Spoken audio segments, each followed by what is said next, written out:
ॐ अज्ञानतिमिरान्धस्य ज्ञानाञ्जनशलाकया चक्षुरुन्मिलितं येन तस्मै श्रीगुरवे नमः। वाञ्छाकल्पतरुभ्यश्च कृपा सिन्धुभ्येव च पतितानां पावनेभ्यो वैष्णवेभ्यो नमो नमः। नमो महावदन्याय कृष्णप्रेमप्रदायते कृष्णाय कृष्ण चैतन्य नाम्ने गौरत्विषे नमः। हे कृष्ण करुणा सिंधो दीनबंधो जगत्पते गोपेश गोपिका कांत राधा कांत नमोस्तुते।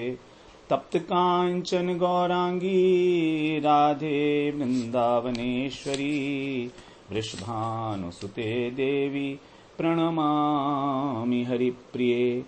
वृंदायै तुलसीदेव्यै प्रियायै केशवस्य च कृष्णभक्तिप्रदे देवी सत्यवत्यै नमो नमः। श्रीकृष्ण चैतन्य प्रभो नित्यानंद श्री अद्वैत गदाधर शिवासादि गौरभक्त वृंद। हरे कृष्णा कृष्णा कृष्णा हरे हरे, हरे राम राम राम हरे हरे। हरे कृष्णा। सर्वप्रथम मैं अपने गुरुपाद पद्म ओम विष्णुपाद अष्टोत्तर शत श्री श्रीमद् भक्ति वेदांत माधव गोस्वामी महाराज के चरण कमलों में अनंत कोटि दंडवत प्रणाम ज्ञापन करता हूँ। हम लोग श्रीमद् भगवद गीता का 13वां अध्याय श्रवण कर रहे हैं।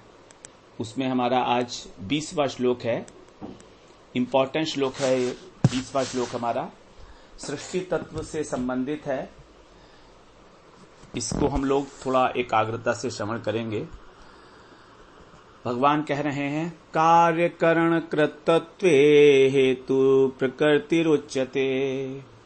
कार्य करण कृतत्वे हेतु प्रकृतिरुच्यते। पुरुषः सुख दुःखानां भोक्तृत्वे हेतुरुच्यते। किसी किसी ग्रंथ में यहां पर कार्य करण के स्थान पर कारण भी लिखा गया है। तो जैसे भी है हम लोग इसका अर्थ करते हैं। इसमें कह रहे हैं कार्य करण कृतत्वे, कार्य तथा कारण अथवा करण के कृतत्व के विषय में। कार्य करण कृतत्वे, कार्य तथा करण के कृतत्व के विषय में। कृतत्वे का मतलब कृतत्व के विषय में, अर्थात इनके द्वारा उत्पन्न होने वाली क्रियाओं को उत्पन्न करने में, अर्थात कर्तापन में। हेतु प्रकृति रुच्यते, प्रकृति को हेतु कहा जाता है। कार्य तथा कारण अथवा करण कुछ भी ले लें कि कृतत्व के विषय में। वास्तविक बात है कृतत्व। तो कृतत्व के विषय में, कृतत्व का मतलब क्रियाएं करना, जो एक्शन है। तो कृतत्व के विषय में अर्थात कर्तापन में प्रकृति को हेतु कहा गया है। और पुरुषः सुख दुःखानां भोक्तृत्वे हेतुरुच्यते। और जो सुख और दुख होते हैं, हम लोगों को जो सुख और दुख का अनुभव होता है, इसमें भोक्तापन के विषय में। सुख और दुख को कौन भोग करता है? जीव करता है। तो भोक्तापन के विषय में पुरुष को अर्थात जीव को हेतु कहा गया है। यहां पर पुरुष का अर्थ है बद्ध जीव। हम लोग सभी बद्ध जीव हैं, इसलिए हमारे लिए एप्लीकेबल है पुरुष शब्द। जो पुर में निवास करता है उसको कहा गया है पुरुष। और हमारा जो जीवात्मा है वो इस शरीर रूपी पुर का मतलब नगरी, तो इस शरीर रूपी पुर में निवास करता है, इसलिए इसको पुरुष कहा गया है। तो कार्य करण कृतत्वे हेतु प्रकृति रुच्यते, अर्थात वास्तविक कर्ता जो है वो प्रकृति है। जो कार्य हो रहे हैं कार्य और उसका कारण, उसके अंदर कर्ता वास्तव में प्रकृति है, न कि पुरुष। और सुख और दुख को भोगने में, उसके भोक्तापन में पुरुष हेतु है, न कि प्रकृति। तो यहां पर प्रकृति और पुरुष, इन दोनों के अलग अलग क्या क्या स्वभाव हैं वो बताए गए। जितने भी कार्य हो रहे हैं वो सब कर्ता उसकी कौन है? प्रकृति। और उस कार्य को करने के बाद जो सुख और दुख का अनुभव हो रहा है वो प्रकृति को नहीं हो रहा है। कर्ता तो प्रकृति है, लेकिन प्रकृति को अनुभव नहीं हो रहा, अनुभव हो रहा है पुरुष को। कौन सा पुरुष? जो स्वयं को शरीर माने हुए बैठा है, बद्ध जीव।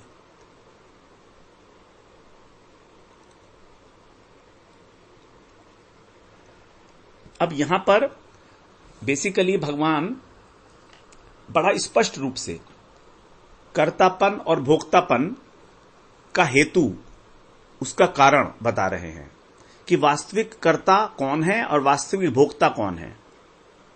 हम ये मानते हैं कि हम कर्ता हैं, बहुत सारे कार्य करते हैं हम, और उसका फल भी भोगते हैं, तो हम भोक्ता भी हैं। हम ऐसे सोचते हैं कि हम कर्ता हैं, और जब हम कर्ता हैं तो हमें भोगना भी है, भोक्ता भी हैं हम। अर्थात हम कर्तापन और भोक्तापन का अभिमान करते हैं, और वास्तव में ये केवल हमारी मान्यता है।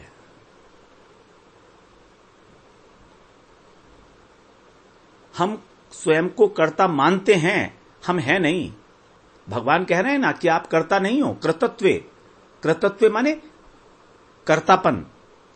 तो कर्तापन किसके अंदर है? वास्तव में प्रकृति के अंदर है। यदि हम इस बात को बहुत गहराई से समझ लें तो हमारी बहुत सारी भ्रांतियां अपने आप से नष्ट हो सकती हैं।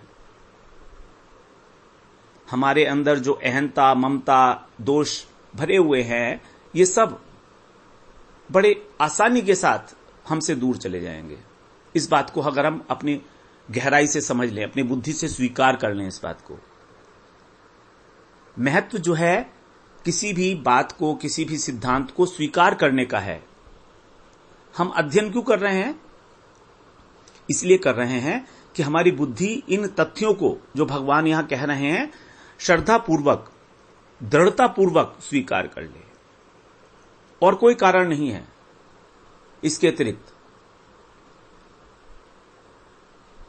और कोई कारण नहीं है।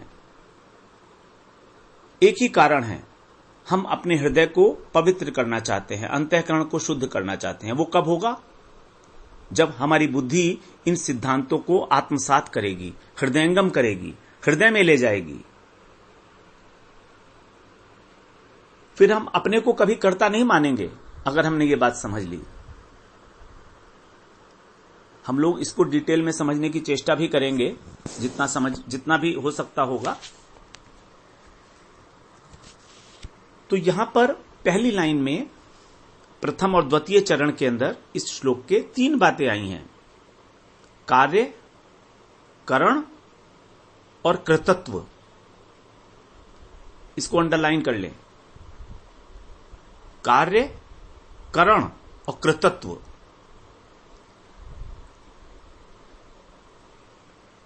कार्य क्या है? जो उत्पन्न होता है उसको कार्य कहते हैं। जो उत्पन्न होता है उसको कार्य कहते हैं। जैसे बच्चा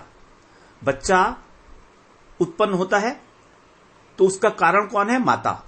तो माता कारण हो गई और बच्चा कार्य हो गया।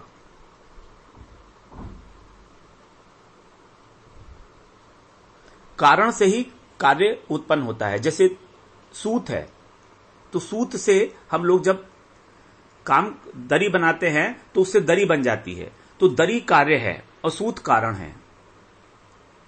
तो पहले कारण होता है, फिर कार्य होता है। तो कार्य का मतलब है जिस चीज का निर्माण होता है, जो चीज उत्पन्न होती है, उसको कार्य बोलते हैं। दूसरी बात आती है अब कारण। कारण अथवा करण दोनों अलग अलग हैं, लेकिन उसको हम लोग दोनों को श्रवण करेंगे। कारण का मतलब है जिससे उत्पन्न होता है,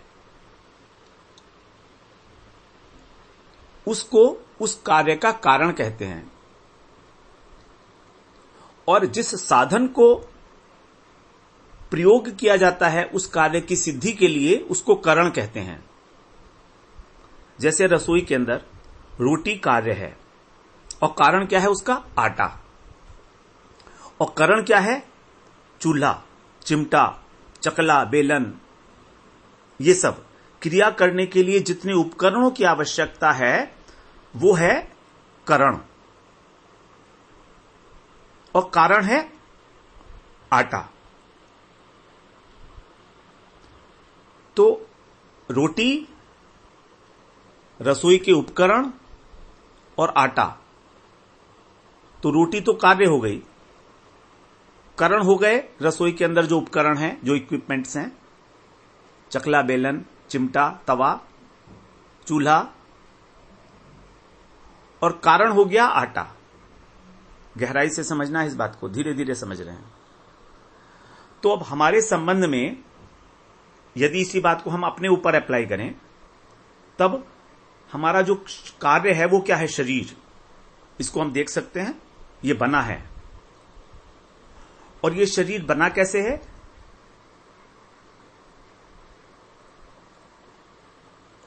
ये शरीर बना कैसे है? 24 तत्वों से मिलकर। 24 तत्व कौन कौन से हैं? 5 कर्मेंद्रिय, 5 ज्ञानेंद्रिय, मन, बुद्धि, अहंकार और चित्त, 5 महाभूत और 5 तन्मात्रा।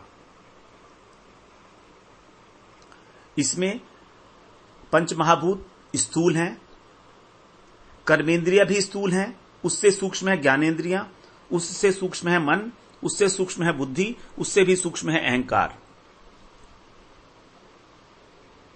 अत्यंत सूक्ष्म।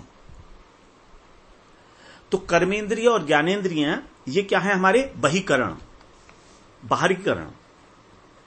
बहिकरण मतलब बाहर के करण हैं। और मन, बुद्धि, अहंकार और चित्त क्या है? ये अंतःकरण। इसको हम बोलते हैं ना अंतःकरण चतुष्टय।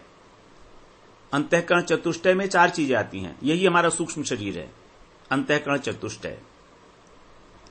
तो ये जो अंतःकरण है, यही बाहर के जो करण हैं उनके ऊपर शासन करता है, उनको कंट्रोल करता है। कर्मेंद्रियों पर ज्ञानेंद्रियों का शासन है, ज्ञानेंद्रियों पर मन का शासन है, मन पर बुद्धि का शासन है, बुद्धि पर अहंकार का शासन है। उत्तरोत्तर सूक्ष्म होते चले जाते हैं और अपने नीचे वाली वस्तु को, स्थूल वस्तु को कंट्रोल करते हैं, नियमन करते हैं उसका। तो ये हम समझ रहे हैं, इसको करण है। ये करण हमारे जो कार्य करते हैं हमारे शरीर के अंदर। तो जब ज्ञानेंद्रियां और मन मिलता है, इनके संयोग से हमको विषयों का ज्ञान होता है। अब उन विषयों में क्या ग्रहण करने योग्य है और क्या नहीं है, इस बात का निर्णय कौन करेगा? बुद्धि। जैसे मान लीजिए हमारे आगे मिठाई आती है, तो हमारी ज्ञानेंद्रिय ने, नेत्र ने और मन ने मिलकर उसका ज्ञान प्राप्त किया कि ये मिठाई है। अब ये जो इंफॉर्मेशन है, ये इंफॉर्मेशन गई बुद्धि के पास। अब बुद्धि प्रोसेस करेगी कि क्या ये मिठाई ठीक है कि नहीं मेरे लिए। अगर मुझे शुगर है तो बुद्धि कहेगी नहीं नहीं, ये मिठाई तुम्हें नहीं खानी है। और अगर शुगर नहीं है तो बुद्धि कहेगी हां तुम इसको खा सकते हो। तो बुद्धि ने निर्णय किया। तो बुद्धि के द्वारा जब निर्णय हो चुका, तब अहंकार बीच में आता है, उसके ऊपर आता है। फिर अहंकार उस पर शासन करता है। वो कहता है हां ये मिठाई मेरी है, अब मैं इसे खा सकता हूं। अगर मेरी नहीं है मिठाई, बुद्धि कह रही है तुम इसको खा सकते हो, लेकिन वो मिठाई मेरी नहीं है। अगर मेरी नहीं है तो मैं नहीं खाऊंगा उस मिठाई को। तो अहंकार उस पर शासन करता है। जब अहंकार एक्टिवेट होता है तभी वो मिठाई हम खाएंगे, वरना हम नहीं खाएंगे, बुद्धि के कहने पर भी नहीं खाएंगे। तो अगर वो बात मेरी अहम वृत्ति में नहीं गई, तब तब कोई एक्शन नहीं होगा। तो जो अहंकार है वही इस भाव को धारण करता है कि यह वस्तु मेरी है। जो मम भाव है वो अहंकार का विषय है। बुद्धि का विषय है कि ये वस्तु कैसी है, ठीक है कि गलत है, मेरे लिए उपयोगी है या अनुपयोगी है।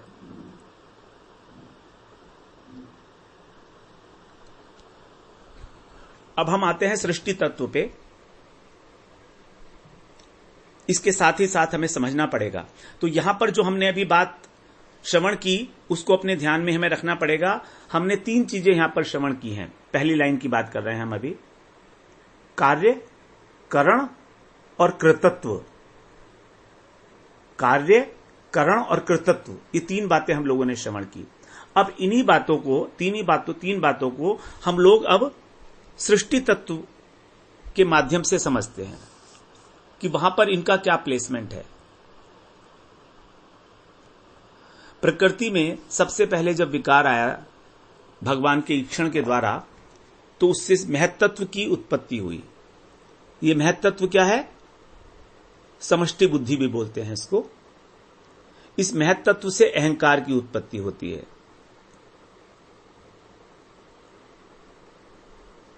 ये अहंकार ही वास्तव में जीवों को मोहित करता है। मोहित करने का मतलब कि ये मेरा है, ये तेरा है। ये मेरा तेरा की भावना बुद्धि में नहीं है।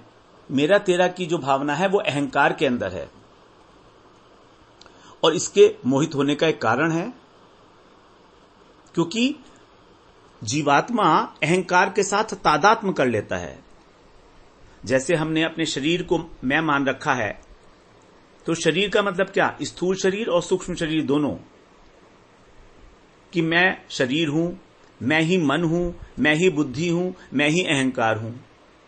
तो अहम वृत्ति के साथ, अहम वृत्ति अहंकार के अंदर है, तो उसके साथ जब तादात्म्य कर लिया जाता है तो वो अहम वृत्ति अहम कर्ता बन जाती है, और यहीं पर प्रॉब्लम हो जाती है। जब तक वो केवल वृत्ति थी तब तक तो ठीक था, एक्शन हो रहा था, काम हो रहा था। लेकिन जब वो तादात्म्य करके आत्मा अहंकार के साथ तादाद मिल जाती है, तादात्म्य कर लेती है, तब वो अहंकार कर्तापन के अभिमान से ग्रसित हो जाता है, और वो अब अहम कृति हो गई। कृति का मतलब कार्य करना, तो ये अहंकार बन गया। अब इसने अहम वृत्ति ने एक आकार ग्रहण कर लिया कर्तापन का, क्योंकि अहंकार 2 प्रकार का है, एक अहम वृत्ति रूप और एक अहम कर्ता रूप। अहम वृत्ति और अहम कर्ता। अब अहम वृत्ति रूप जो अहंकार है वो है कार्य कोटि का अहंकार। ये ठीक है, इसके बिना कोई कार्य नहीं होगा। हमारे को ये समझ में आना चाहिए कि मैं इस बच्चे का पिता हूं। ये अहंकार जब तक नहीं होगा तब तक मैं उसका लालन पालन नहीं करूंगा। हमें ये पता होना चाहिए कि हम इस ऑफिस के अंदर जनरल मैनेजर हैं। जब तक ये अहंकार नहीं होगा कि हम जनरल मैनेजर हैं, हम जनरल मैनेजर का कार्य नहीं करेंगे, क्योंकि कार्य करने से पहले अहंकार का होना आवश्यक है। ये अहंकार एक फंक्शनल ईगो है। फंक्शनल ईगो कार्य करने के लिए एक सुविधा, वरना कार्य नहीं होगा इस जगत के अंदर कुछ भी। Functional ego, it is required. अगर ये नहीं होगी तो समाज में कोई ऑर्डर नहीं रह पाएगा। सब लोग अपनी अपनी मर्जी से काम करेंगे। तो for creating the order, for doing the work, any sort of work, this functional ego is required. ये कार्य कोटि का अहंकार जिसको हम बोल रहे हैं, ये वृत्ति रूप अहंकार है। वृत्ति का मतलब है tendency to do the work.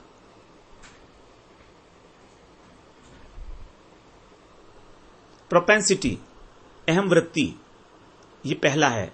दूसरा है हमारा अहम कर्ता रूप अहंकार, कर्ता रूप। यहां पर यह स्वरूप कोटि का अहंकार है। ये हमारा मिथ्या अहंकार है। इसको हम स्वरूप कोटि का अहंकार नहीं कहेंगे। स्वरूप कोटि का अहंकार तो शुद्ध अहंकार होता है जो हमारे स्वरूप में है। इसको हम कहेंगे अहम कर्ता रूप अहंकार। ये मिथ्या अहंकार है कि हमने स्वयं को किसी कार्य का कर्ता मान लिया। तो अहंकार दो प्रकार के, एक वृत्ति रूप और एक कर्ता रूप। थोड़ी सी सूक्ष्म बात है, समझ में आ जाएगी, इतनी डिफिकल्ट भी नहीं है। तो वृत्ति रूप अहंकार आवश्यक है किसी भी कार्य को करने के लिए, लेकिन कर्ता रूप अहंकार इज नॉट रिक्वायर्ड। यह केवल एक हमारी मान्यता है कि मैंने इस कार्य को किया। तो दोष अहम वृत्ति रूप अहंकार में नहीं है। लेकिन जब पुरुष जीवात्मा उस अहम वृत्ति के साथ अपना संबंध जोड़ लेता है, संबंध जोड़ने का मतलब तादात्म्य कर लेता है कि मेरे बिना ये काम हो ही नहीं सकता, मैंने ही ये कार्य किया, देखो मैंने कितनी अच्छी तरह से ये कार्य किया, अलग अलग प्रकार से स्वयं को कर्ता मानने लगता है। तो यही अहम कर्ता अहंकार है। इसी के लिए भगवान ने कहा है अहंकार विमूढ़ात्मा कर्ता अहम इति मन्यते। जो व्यक्ति अहंकार से ग्रसित है उसको भगवान एक अपशब्द का इस्तेमाल करते हुए कह रहे हैं विमूढ़ आत्मा, महामूर्ख है। समझाओ कितना ही नहीं समझेगा, विशेष रूप से मूढ़, विमूढ़। कर्ता हम, अहम अपने को कर्ता मानता है इसलिए विमूढ़ है, वास्तविक कर्ता वो है ही नहीं। भगवान कह रहे हैं कार्यकरण कृतत्वे हेतु प्रकृति रुच्यते। किसी भी कार्य में, किसी भी करण में और कृतत्व में, कर्तापन में हेतु कौन है? प्रकृति, न कि पुरुष। पुरुष कर्ता नहीं है। अगर पुरुष कर्ता होता तो भगवान कह देते यहां पर, लेकिन पुरुष कर्ता नहीं है।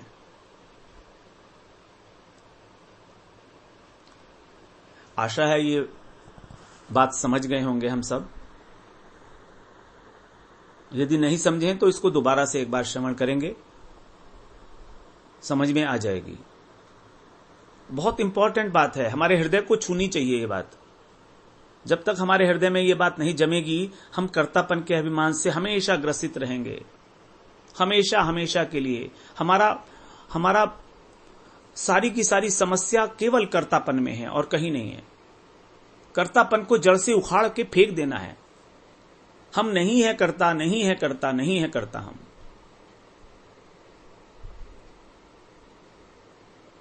मुख्य कर्ता भगवान है, उनकी अध्यक्षता में प्रकृति कार्य करती है और हम अपने को वैसे ही कर्ता माने बैठे हुए हैं झूठ मूठ के, और फंसे हुए हैं कर्म के बंधन में और जन्म मृत्यु के बंधन में।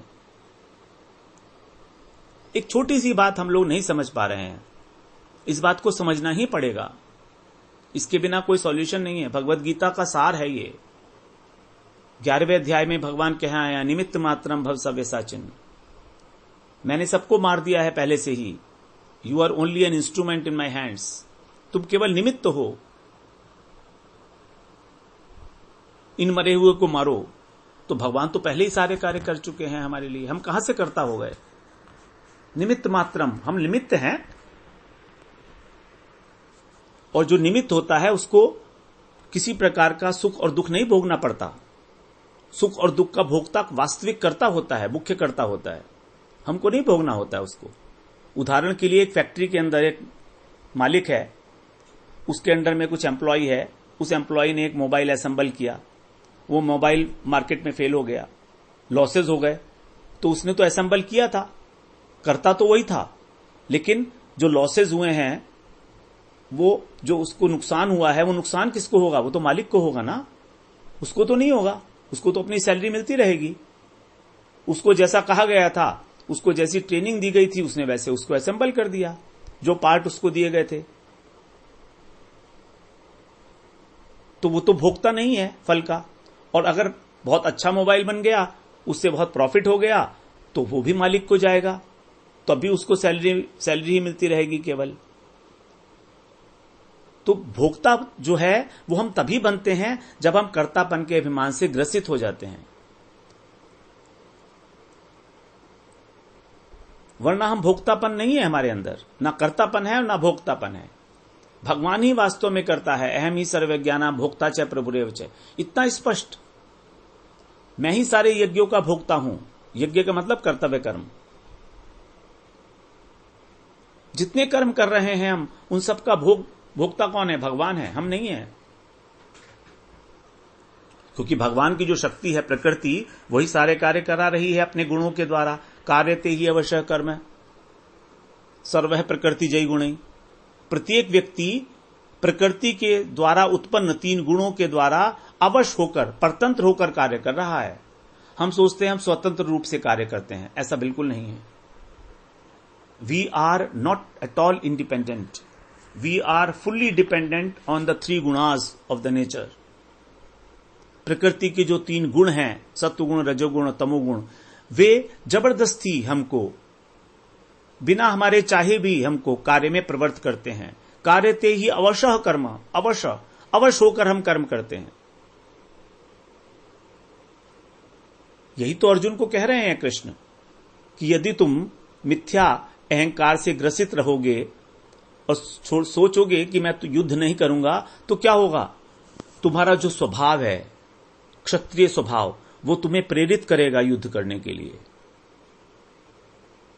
और तुम नहीं रह पाओगे युद्ध किए बिना। तुम्हारा स्वभाव तुमको उसी के अंदर नियोजित करेगा, नियुक्त करेगा। 18वें अध्याय में भगवान ने बताया, भगवान अर्जुन को, कि तुम कह तो रहे हो कि तुम युद्ध नहीं करोगे, लेकिन ऐसा हो सकता है क्या? नहीं हो सकता, क्योंकि प्रत्येक व्यक्ति का एक स्वभाव होता है। स्वभाव 18वें अध्याय में भगवान ने बोला है 60वें श्लोक में, स्वभावजेन कौन्तेय निबद्ध स्वेन कर्मणा कर्तुम न इच्छसि यन्मोहात् करिष्यसि अवशोऽपि तत्।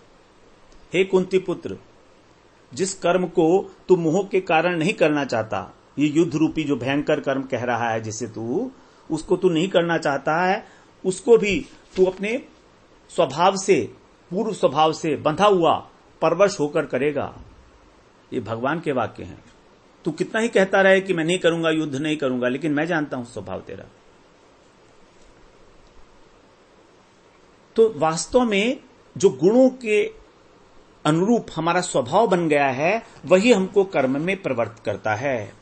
स्वभावस्तु प्रवर्तते। 5वें अध्याय में भी यही बात कही भगवान ने 14वें श्लोक में। 14वां ही है, लेट मी चेकअप। यस, स्वभावस्तु प्रवर्तते न कृतत्वम न कर्माणि लोकस्य सृजति प्रभो न कर्म फल संयोगम स्वभावस्तु प्रवर्तते। भगवान ने यहां स्पष्ट कहा, न कृतत्वम, मैंने कर्तापन की सृष्टि नहीं की है। आप सोचो, हम लोग सोचते हैं कि कर्तापन तो होना स्वाभाविक है, भाई हमने काम किया है तो हम उसका क्रेडिट लेंगे, लेकिन कह रहे हैं भगवान, मैंने नहीं बनाया है, ये आप लोगों की अपनी देन है, झूठ मूठ की। न कृतत्वम, मैंने नहीं बनाया कृतत्व, न कर्माणि, मैंने तो कर्म भी नहीं बनाए हैं। न कृतत्वम न कर्माणि लोकस्य सृजति प्रभु। इस जगत के अंदर जितने भी ये कर्म और कृतत्व की भावना है, कर्तापन की भावना है, ये मैंने नहीं बनाई है। न कर्म फल संयोगम, और कर्म का फल भी मैंने नहीं बनाया है। तो किसने बनाया? स्वभावस्तु प्रवर्तते। मनुष्य का जो स्वभाव है तीनों गुणों के अनुसार, वही वास्तव में बरत रहा है। बरत रहा है मतलब ही only is inspiring us to do the work. That particular nature, स्वभाव, is prompting us to do the work. वही हमको प्रेरित कर रहा है कि हम कार्य करें उस पर्टिकुलर स्वभाव के अनुसार। बड़ा स्पष्ट है, अहंकार विमूढ़ात्मा करता है मिति मन्यते। तो पहला अहंकार, अहम वृत्ति रूप अहंकार, जड़ प्रकृति का है, समष्टि रूप। ये इंद्रियों की तरह एक कारण है, इसकी आवश्यकता है, एक साधन है जिससे क्रिया होगी। लेकिन जो दूसरा अहंकार है, जब हमने संबंध मान लिया उस कार्य के साथ अपना, यह है माया की अविद्या वृत्ति के कारण कि अमुक कार्य मैंने किया, अमुक कार्य मैंने किया। ये कर्ता रूप अहंकार जो है, यही है प्रॉब्लम, यही है हमारी ग्रंथि जिसका छेदन करना है, जिसको चित जड़ ग्रंथि बोलते हैं। तो ग्रंथि रूप व्यष्टि अहंकार है, ये सर्वथा मिथ्या है। अब क्योंकि हमको तत्व ज्ञान नहीं है, हम ये नहीं जानते कि हमारा स्वरूप क्या है वास्तव में, इसीलिए हम इस भ्रम में पड़े हुए हैं। इसीलिए अज्ञानवश मनुष्य अपने को कर्ता मानता है। तो हम लोग इसी बात